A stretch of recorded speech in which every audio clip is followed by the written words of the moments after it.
안녕하세요. 유익한 라디오 뉴스 히든머니입니다. 내일부터 5차 재난지원금 지급이 시작되는 가운데 소득 하위 20% 수준인 월급여 80만 원을 받아도 못 받는 경우가 생기는 등 여러 문제들이 발생하고 있는데요. 실제로 월급여는 80만 원 수준이지만 납부하는 건강보험료가 1인 가구 기준 금액인 13만 6,300원을 넘어 못 받는 경우가 발생하고 있는데, 자세히 살펴보면 부동산이 8,100만원 수준임을 감안하면 재산이 많아서라기보단 지역가입자로서 직장가입자의 경우 소득을 기준으로 책정하고 건강보험료의 절반을 회사가 내는 구조이지만, 지역가입자는 소득과 재산을 합산하고 전액 본인이 부담하기 때문입니다. 이렇게 지역가입자의 경우 직장가입자보다 더 많은 건강보험료를 내는 것도 억울한데, 이번에 재난지원금조차 못 받게 되는 경우가 심심치 않게 발생하고 있는데요. 정부가 재난지원금 논의가 제기된 1년 4개월 동안 선별지원을 고집하면서도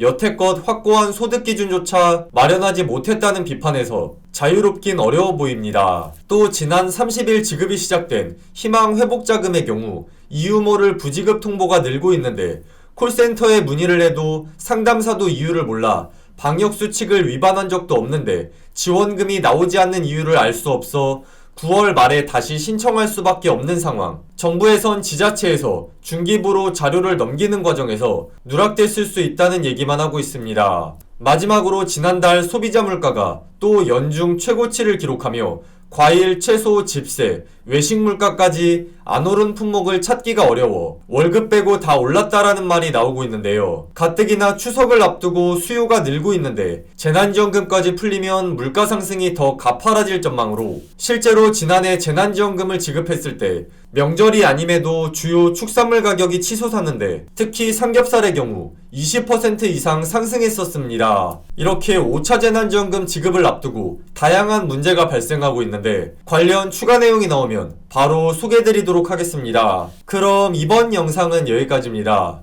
앞으로 더 유용하고 신선한 정보와 함께 공유하실 분들은 구독과 좋아요, 알림 설정까지 부탁드립니다.